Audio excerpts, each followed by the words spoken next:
अरे आना ही पड़ेगा उनको, मेरे गुरुदेव ने कहा था जरूर आएंगे वो।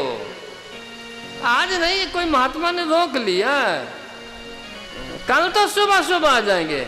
ऐसा करते करते वो बूढ़ी हो गई। बहुत कठिन साधना है,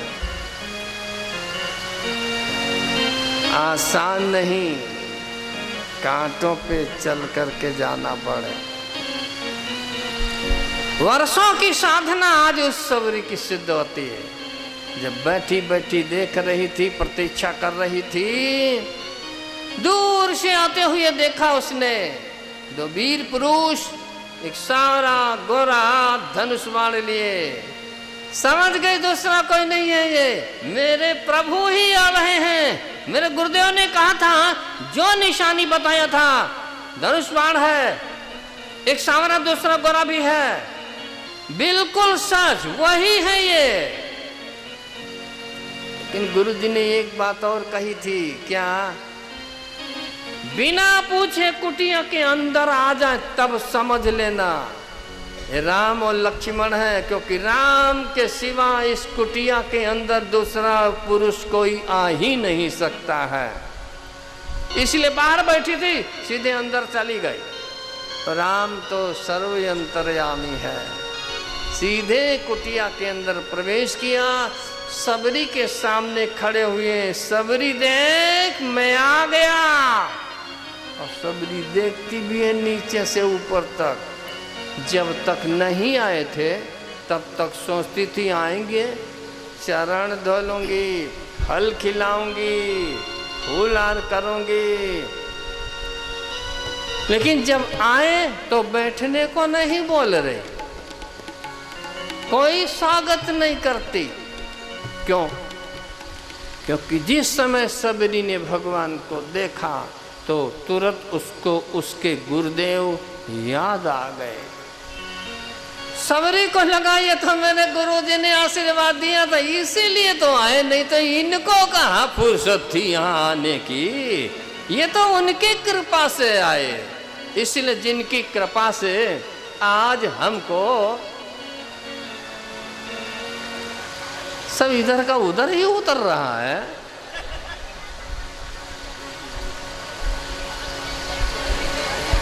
चिंता मत करो, कहीं पहले का भरा होगा उसमें।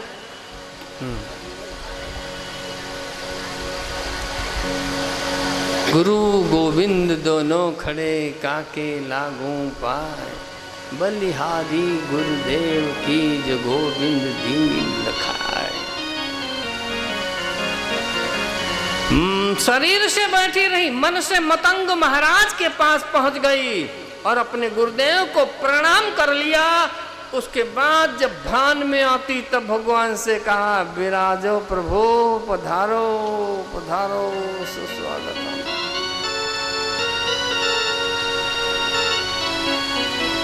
और सबरी पूजा हो जा तो और क्या करें। कहते हैं सबरी चरणों में अपना सिर रख दिया और दो आंख से जो गंगा जमुना की धार बही थी न, बस उन्हीं आंसुओं से ही भगवान के चरण धो लिए थे। राम जी के चरण जनक राजा ने भी धोया था, सोने के पात्र में गंगा जल ले करके। दक्षिणा में सीता जी सौंप दिया राम को।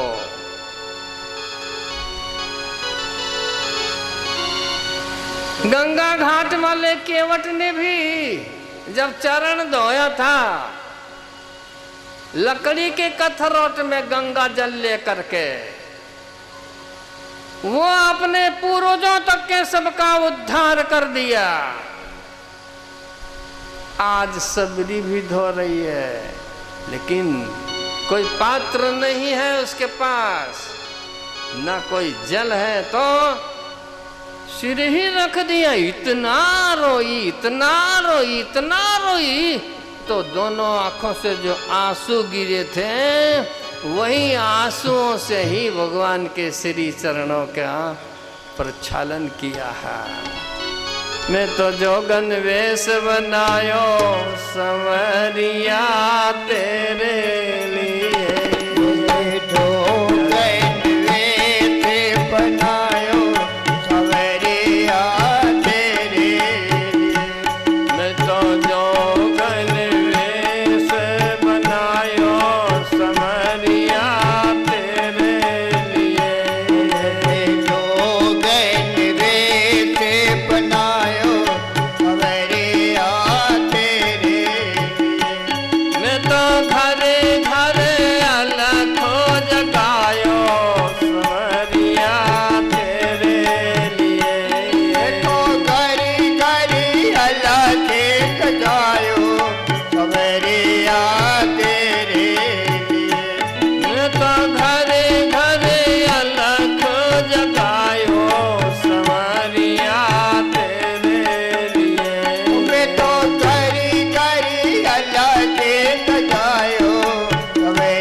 स्वर्ण शैल संकाश कोटि रवि तरुण तेज घन उर विशाल भुज दंड चांद नख भद्र भद्र तन पिंग नयन रघुकी कराल रसना दसनानन कपिस केश कर कस लंगूर फल दल बल भानन कई तुलसीदास बस जास उर्यन मारुत सुत मूरति संताप पाप ते पुरुष पर संताप पाप ते पुरुष पर सपने हो नहीं आवै निकट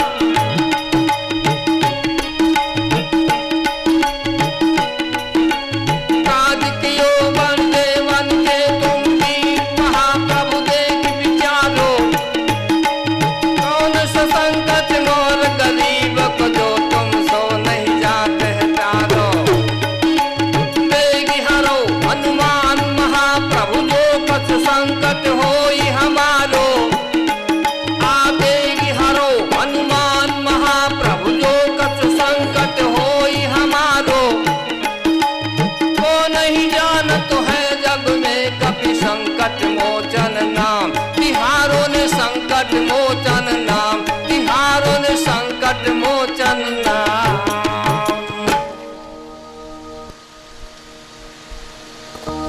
और कहते हैं सबरी जी ने भगवान के चरण खोले, इतना रोई इतना रोई इतना रोई।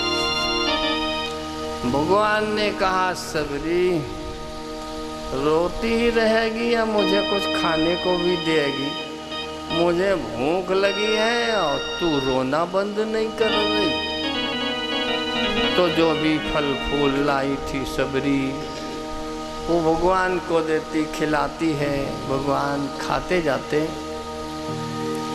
प्रशंसा भी करते जाते, सबरी बड़ा मीठा है, कहाँ से लाई हो? अभी और भूख लगी है, देती जाती। भगवान खाते जाते प्रशंसा भी करते जाते। लखन लाल दूर खड़े खड़े देख रहे थे मोटी मोटी आंखों से। उनको घृणा जैसा कुछ लग रहा था, ये भीलड़ी आंख भी ठिकाने की नहीं कीचड़ आ रहा है, मेरे भगवान को खिला रही है। ये बोल तो सकते नहीं कुछ, क्योंकि भगवान मांग मांग के खा रहे, बोलेंगे कैसे? लेकिन मन में कुछ जरूर हुआ। कहते हैं महात्मा लोग, भगवान तो अंतर्यामी सब समझ गए कि मैं सबरी के हाथ के फल खा रहा हूं तो मेरे छोटा भाई बीमार हो गया। युक्ति किया भगवान ने, फल लिया, खाया थोड़ा सा, फिर लक्ष्मण कहा ले ले लक्ष्मण बड़ा मीठा है, खा के देख तो जरा, बहुत मीठा है, खा।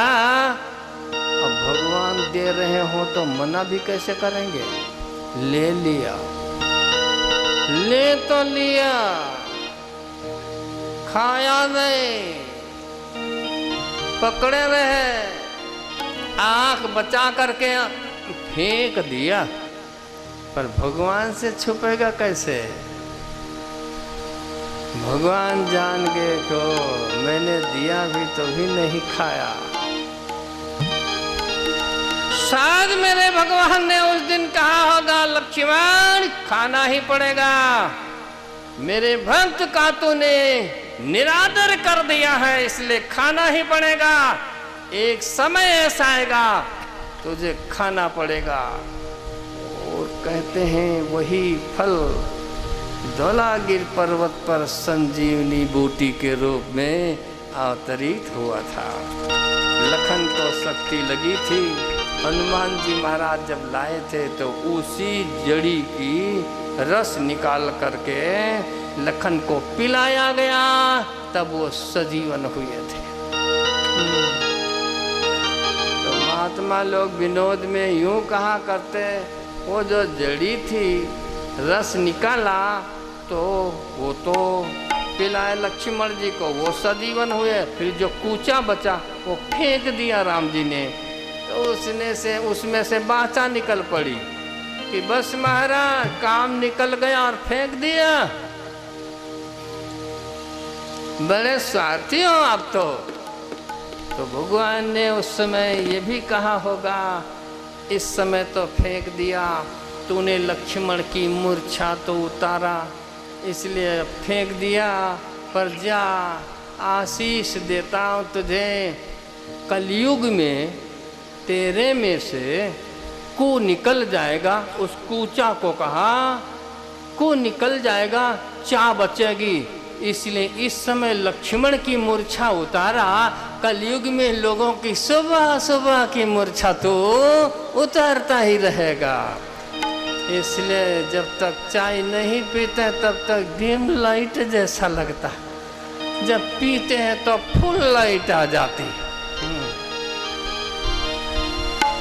कितनी जमावट हो गई हो, देवी है देवी।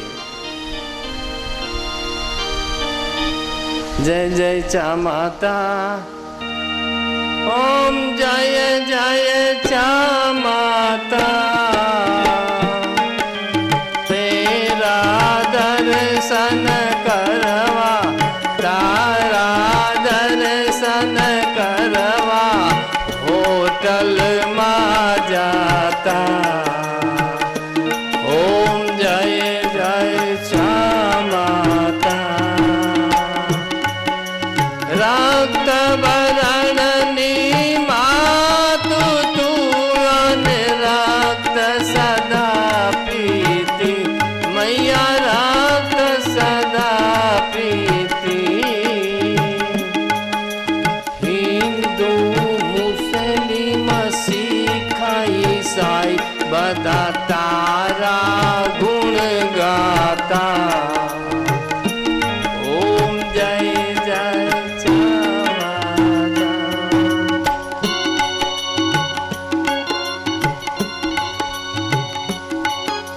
चा माता नी आरती जो कोई गाता, मैया जो कोई गाता। 20 साल 50 साल 80 100 वर्ष में वैकुंठे जाता। ओम जय जय चा माता। वो तो कोई भगत ने ऐसा किया था। चा भवानी की आरती, जो कि हकीकत कुछ ऐसी है, जब तक पियो नहीं तो ड्रीम लाइट पीने के बाद ही फूल नहीं जाती वाला। हर कोई तो नहीं पीता है, कोई कोई लोग पीते हैं जिनकी आदत बन गई है, जब तक नहीं मिलेगी तब तक उनको चैन नहीं पड़ेगी। ऐसी है यार चाय चाय चाय।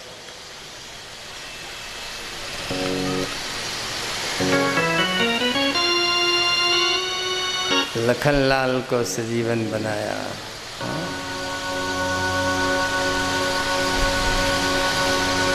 भगवान सबरी के दिए हुए फल खाते हैं, लेकिन जब फल खा लिए, वैसे कितने लोग तो यूँ कहा करते हैं सबरी जी ने बेर खिलाया था। रामायण में तो नहीं लिखा कि बेर खिलाया हो। कंद मूल फल सुरस यत दिए राम कहु आन, प्रेम सहित प्रभु खाए बारंबार बखान। अब इसमें बेर का नाम नहीं, लेकिन महात्मा लोग कहते हैं जहाँ सबरी का आश्रम है, जहाँ कुटिया थी, जहाँ रहती थी वो दंडकारण्य में, वहाँ आस पास में बेर का पूरा वन लगा हुआ था। इसीलिए लोग कहते हैं वैसे बेर ही का वन लगा हुआ तो बेर ही लाई होगी, अब जो लाई हो। परंतु कितने लोग कहते हैं जूठे बेर खिलाया। अब जिसकी इतनी ऊंची भक्ति हो वो भला भगवान को जूठा खिलाएगी? अब खिला दे तो कोई आश्चर्य थोड़ी है। क्यों? क्योंकि जब अथाह प्रेम हो जाता है तो उसको भान ही नहीं रहता कि झूठा है कि क्या है, कुछ नहीं। उसका प्रमाण तो आपने सुना ही है, विद्युराजनी जी ने केले के छिलके खिला दिया कृष्ण को और गिरी खाने वाली फेंक देती थी। छिलके खिलाया, और भगवान भी ऐसा निकला, छिलके खाते ही चला गया, एक बार भी नहीं बोला। क्योंकि जहां अथाह प्रेम हो जाएगा उसे भान ही नहीं रहेगा, वो तो अपनी सुध भूल जाता, उसका मन भगवान के चरणों में समर्पित हो गया होता, लीन हो गया, उसको पता ही नहीं कि मैं क्या कर रहा हूं, क्या करना चाहिए, समझ ही नहीं पाया। फिर भगवान सबरी के फल फूल खाए, और उसके बाद में सबरी को कहा, सबरी 9 प्रकार की भक्ति का बोध दिया है। सबरी ने हाथ जोड़ करके कहा, प्रभु के ही विधि स्तुति कर रहा हूँ तुम्हारी, मैं आपकी कैसी स्तुति करूँ, कैसे विनंती करूँ, पढ़ी लिखी नहीं हूँ मैं, मुझे अक्षर कोई आता नहीं, स्तुति मैं जानती नहीं हूँ, मैं स्तुति क्या करूँ। बोले तेरा नंबर ही नहीं है स्तुति करने का, तू तो रोज करती थी, मैं तो सुनता था रोज, आज तेरा नंबर नहीं, आज मेरा नंबर है स्तुति करने का, मैं तेरी स्तुति करूँगा। आप बोला मैं, और भगवान सबरी की स्तुति करते हैं, लेकिन उस स्तुति में भगवान ने सबरी को 9 प्रकार की भक्ति का बोध देते हैं। 9 प्रकार की भक्ति का बोध देते हैं सबरी को, और अंत में बाद में भगवान ने विस्तार से सुना, मेरे पास इतना कहाँ टाइम है, भगवान तो फुर्सत में बैठे थे, मेरे पास टाइम नहीं, क्योंकि मेरा टाइम पूरा हो गया, 4 बज गए, इसलिए टाइम नहीं, टाइम तो पूरा है। तो फिर क्या, तो कल श्री राम कथा का विश्राम दे दूंगा, जो 8 दिन हो गए, कल 9 दिन पूरे हो जाएंगे। कल राम कथा को संक्षेप में करके रात तिलक पर पहुंचा करके फिर मैं अपनी वाणी को विश्राम कर दूंगा। याद रखना, कल राम का रात तिलक होगा, कल राम कथा को विश्राम दिया जाएगा। आप आएंगे, अपने पड़ोसी मित्रों को भी लाए। 1 मिनट हरि नाम का संकीर्तन, उसके बाद मैं अपनी वाणी को विश्राम करता हूँ। और अभी मैंने यहीं पर इसलिए छोड़ दिया क्योंकि सबरी ने बहुत प्रतीक्षा किया है, बहुत भक्ति किया है। एक रात उनकी कुटिया में भगवान को रहने ही दीजिए, कल ही उनको आगे बढ़ाएंगे, आज नहीं, आज अपनी सबरी के पास ही रहें। हरे राम राम राम सीता राम राम राम।